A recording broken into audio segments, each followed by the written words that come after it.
بدکار شخص تھا۔ ابن اسیر اور دیگر بڑی بڑی معتبر کتب تواریخ میں اس کے سیاہ کارناموں کے تذکرے موجود ہیں۔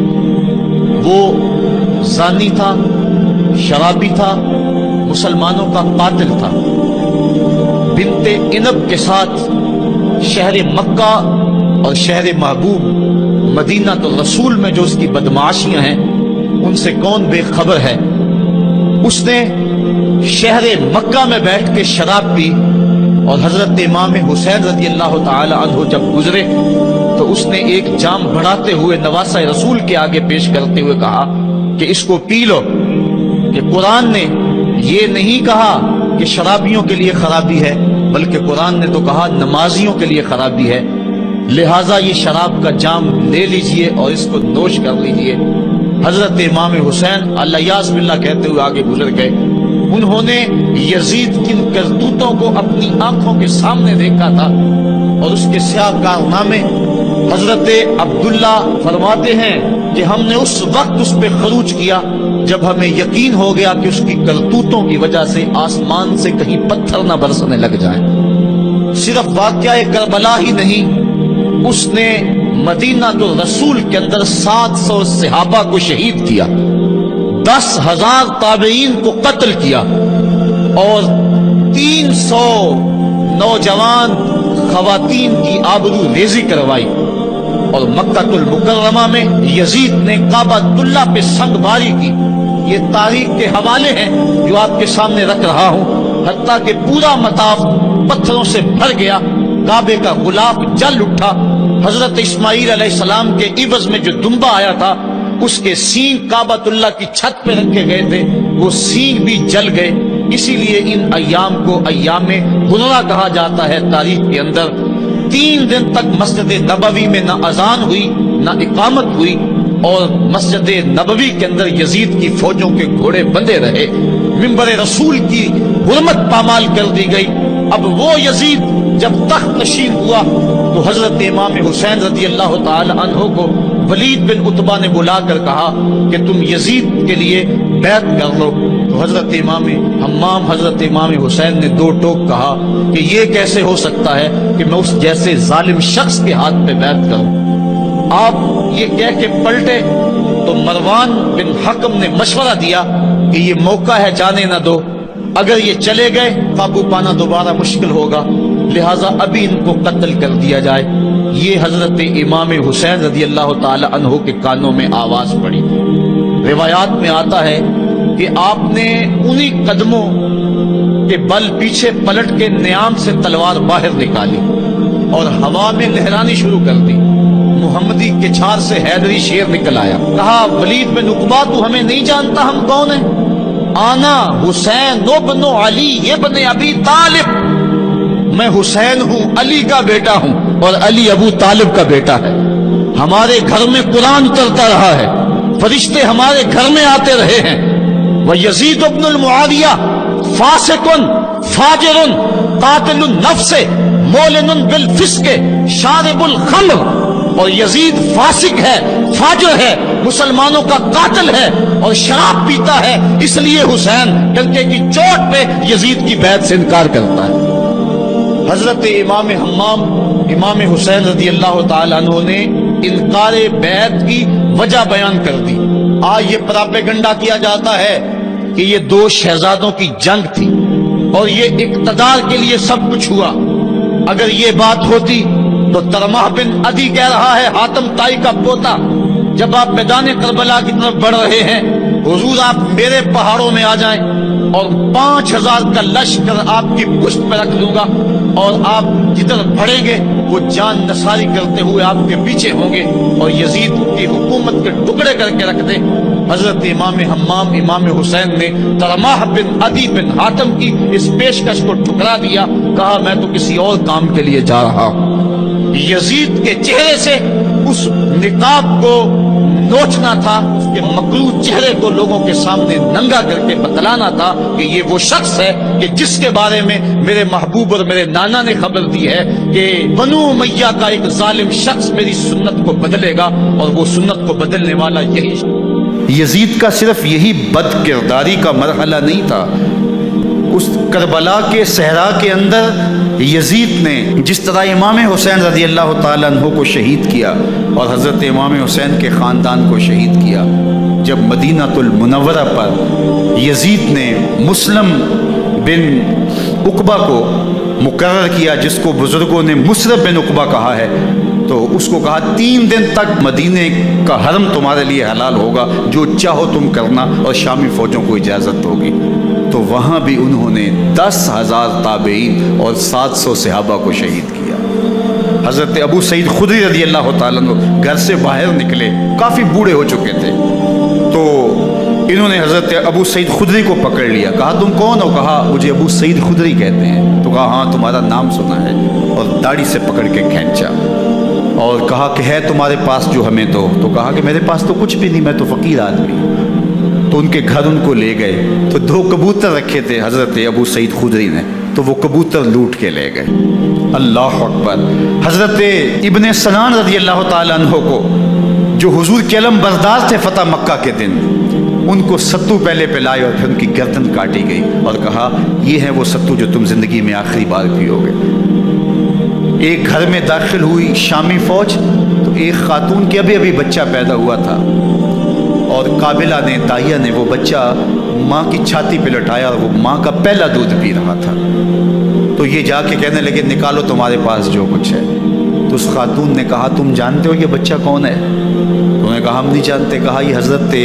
ابن ابی کبشہ انماری رضی اللہ تعالیٰ عنہ کا بچہ ہے، اور یہ وہ صحابی ہیں کہ جو بیت الشجرہ کے موقع پہ حضور کے ہاتھ پہ بیعت کرتے ہیں۔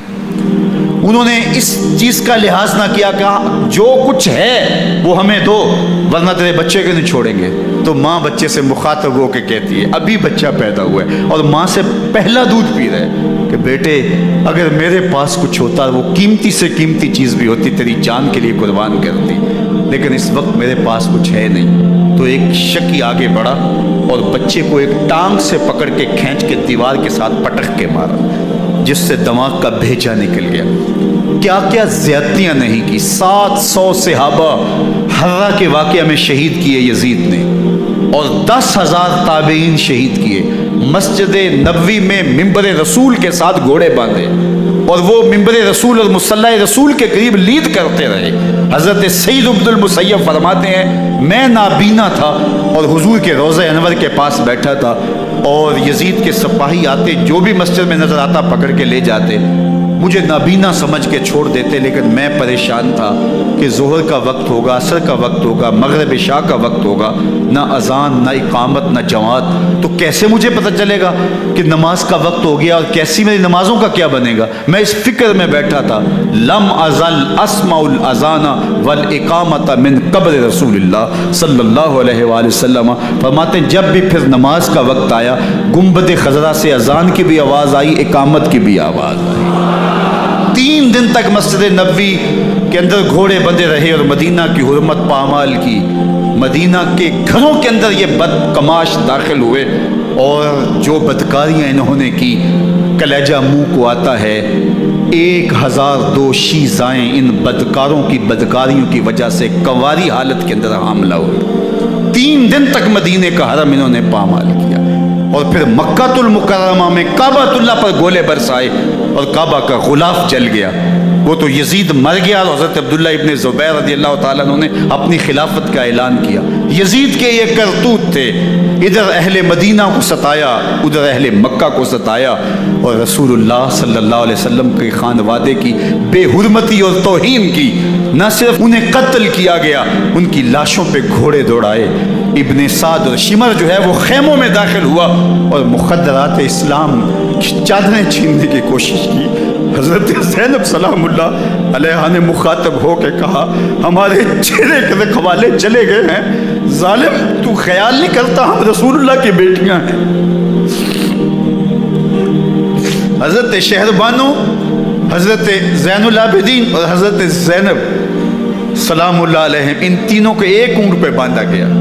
اور باقی اونٹوں پہ باقی سادات کو، حضور کی شہزادیوں کو باندھا گیا، رسیوں میں جکڑا گیا، اور اونٹوں پہ باندھ کر کے کوفے کی جانب آگے آگے شہیدوں کے سر چل رہے ہیں، اور پیچھے یہ قافلہ چل رہا ہے۔ اور جب یہ قافلہ وہاں سے گزرا جہاں لاشیں پڑی تھی، امام زین العابدین 14 سال کے تھے اور بیمار تھے اور ان کا حوصلہ نہ ہوا، وہاں غشی ان کے اوپر آنے لگی، اور وہ منظر ابن کثیر نے، باقی لوگوں سب نے لکھا ہے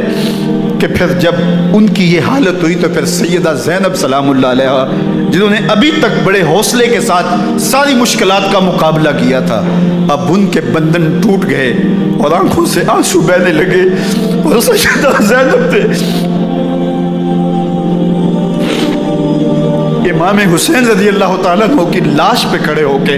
اور وہ روندی ہوئی لاش، ٹوٹی ہوئی ہڈیاں، اور وہ پریشان بدن، کٹا ہوا سر نیزے کی نوک پہ، اور لاش یہ پڑی ہے، تو حضرت سیدہ زینب نے مدینے کی طرف منہ کر کے جو ہے وہ حضور سے فریاد کی، یا محمد آہو، یا محمد آہو، ھذا حسین بالآراء مزمل بالدماء، یا محمد آہو بناتوں کا سبایا، یا رسول اللہ، اے پیارے آقا، یا جدہ ہو، اے ہمارے نانا محترم، یہ دیکھیے آپ کا حسین پڑا ہوا ہے۔ بدن سے کپڑے اتار لیے گئے، خاک ہوائیں اڑا رہی ہیں، اور اس کے اوپر چادر جو ہے وہ مٹی کی پڑ گئی ہے، حضور آپ کی اولاد کاٹ دی گئی، اور پھر کہا بناتوں کا سبایا، حضور دیکھیے آپ کی بیٹیوں کے ہاتھ باندھ دیے گئے ہیں، اونٹوں پہ کس دیا گیا ہے، سر شہیدہ آگے آگے چل رہے ہیں، اور حضرت سیدنا امام حسین کا آگے آگے سر ہے۔ راستے کے اندر ایک جگہ آئی، رات گزری اور ان کو اتارا گیا، رات کا موقع تھا، ایک خاتون آئی اور اس نے کوئی کھانا پیش کیا ان کو، اور کہا کہ میں کسی زمانے میں حضرت سیدہ فاطمہ الزہرا کی نوکری کیا کرتی تھی، ان کی لونڈی تھی، ان کی کنیز تھی، اور آج مجھے پتہ چلا کہ آپ لوگ گزر رہے ہیں، تو میں نے کہا کہ میں اپنی مخدومہ کے خاندان کی خدمت کروں، اور پھر اس نے کہا کہ اس وقت سیدہ کی گود میں ایک 6-7 ماہ کی بچی تھی جس کو زینب کہا کرتے تھے، تو سیدہ زینب نے کہا کہ اماں اگر پہچانتی ہو تو وہ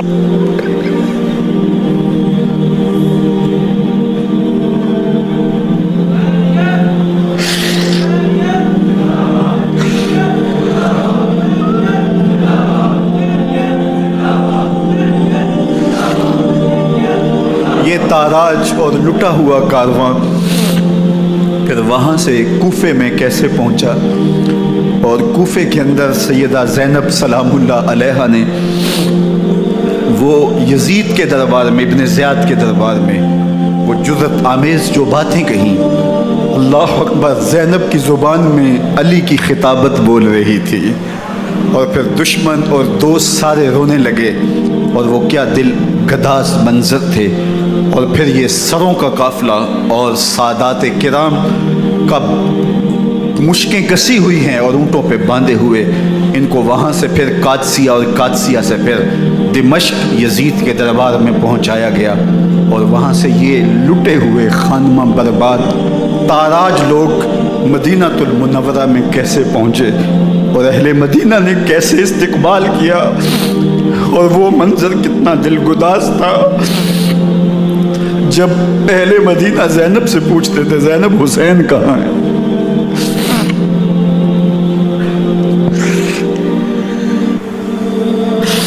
بے مروت بے وفا تیرا بھی کیا افسانہ ہے، جس نے اپنی ہی شمع کو گل کیا تو وہ پروانہ ہے، اپنے پیغمبر کے شہزادوں کو اور اپنے پیغمبر کی شہزادیوں کو جو دکھ اس امت نے دیے، یہ کائنات کی ایک انوکھی داستان ہے۔ اللہ ہمیں اسوہ شبیری پہ عمل کی توفیق عطا کرے اور ان کے نقوش پاک کی برکتیں دے، اہل بیت کی محبت ہماری روحوں میں جذب کر دے، اور جس عظیمت کے ساتھ، جس حوصلے کے ساتھ انہوں نے دکھوں کو جھیلا،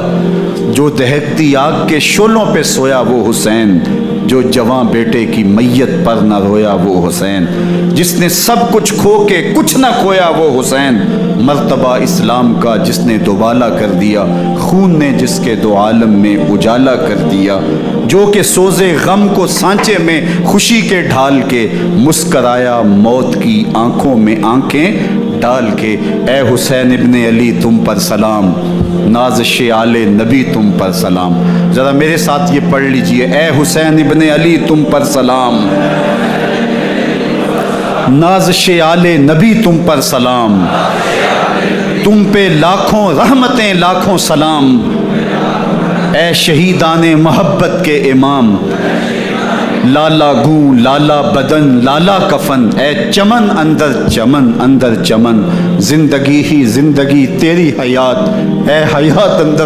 اندر حیات، افتخار ملت بیضا ہے تو، رب کعبہ کی قسم یکتا ہے تو، فخر کا دل میں دریچہ باز کرنا چاہیے، جن کا تو آقا ہے ان کو ناز کرنا چاہیے۔